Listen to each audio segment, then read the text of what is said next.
Hi everyone. Thought I'd give you a few ideas while we're on this beautiful day.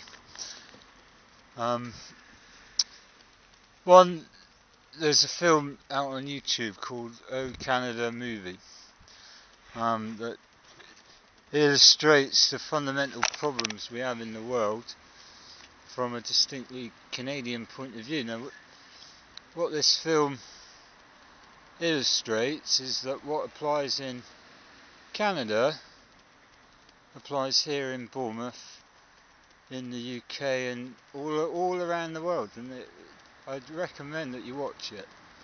Just search on YouTube Oh Canada Movie Playlist and then watch the whole thing. I'm just going to be finishing it off later when we get back.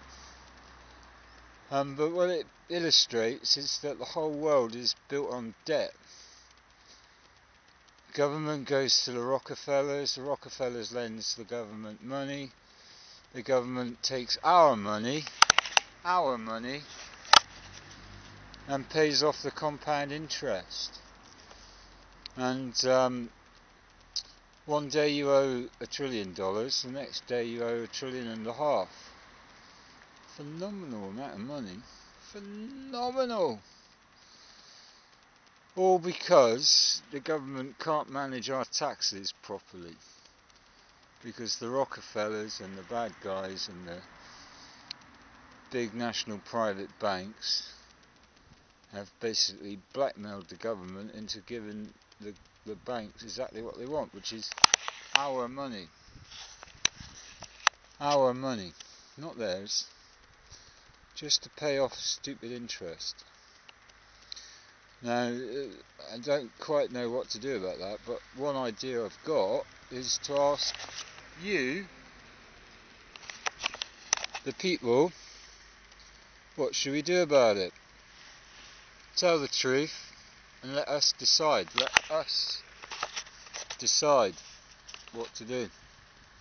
Because the politicians represent us, right?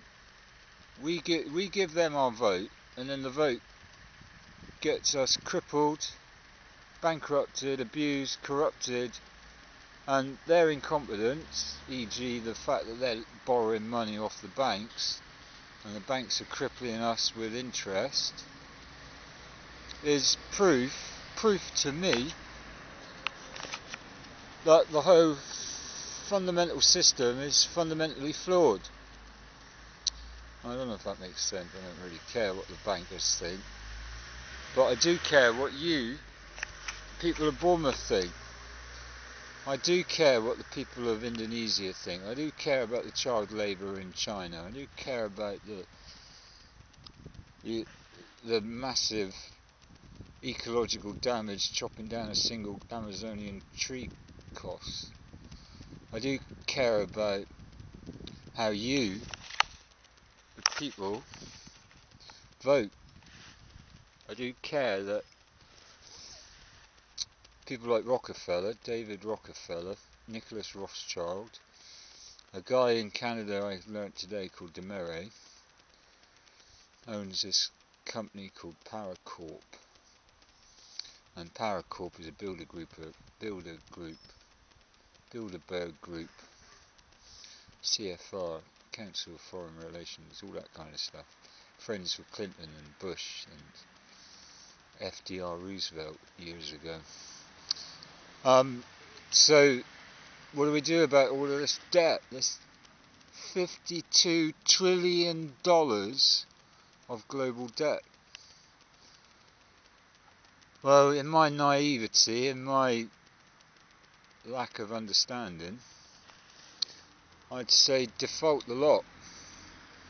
If you own a mortgage, well, correction, if you borrowed a mortgage, a death tax, refuse to pay it. And then when you go to court, show them the movie, Oh Canada, the movie.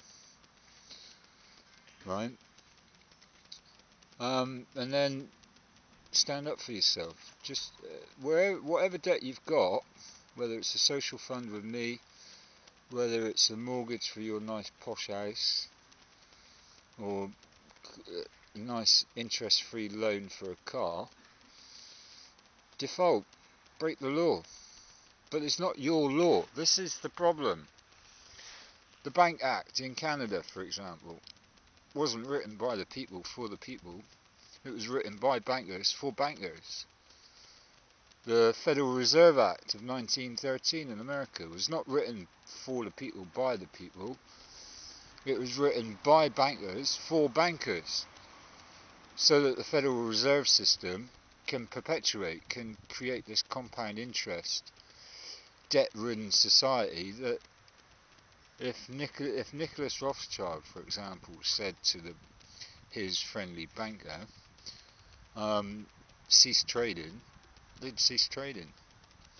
If David Rockefeller said to his bank, I want you to raise interest rates by 1%, they'd raise interest rates by 1%. No consultation with us. No debate. These bankers own the world. $52 trillion worth of bank loans. All that's in compound interest, 6% or 2% or whatever the shit is. And we the people are the cash cows. We're the ones paying the money. We're the ones that have the real assets in society. And which reminds me, stop selling off our public properties. Like privatising hospitals, privatising car parks, privatising job centres, privatising highways. Stop selling off our gold. And Gordon Brown, by the way, you're a traitor. The price of gold about 10-12 years ago was at its rock bottom. And Gordon Brown, you traitor, sold it off for a massive 97% loss. Why? Don't get it. There are other ways of raising finance. And one of the ways that you don't do it is by raising compound interest payments. Pack it in. Stop paying these loans. Stop paying the interest. If you're going to borrow to a government, lend to a government, do it interest free. And then you cover the costs. That'll make a nice pleasant change. A bank losing money. What was it? One bank actually increased its profits during the recession. Why? It's because they're ripping you off. Ripping us all off. And oh my god, it's fucking shite. And every day we're bombarded with ads for buy this, buy a new car. Don't. Make do with the one you got. I reckon that the collapse of the financial system would be in our best interest. We the people. We the people would pay Bayer to produce a proper vaccine that doesn't kill us, that has got no risk of killing us at all. Anyway, last minute. But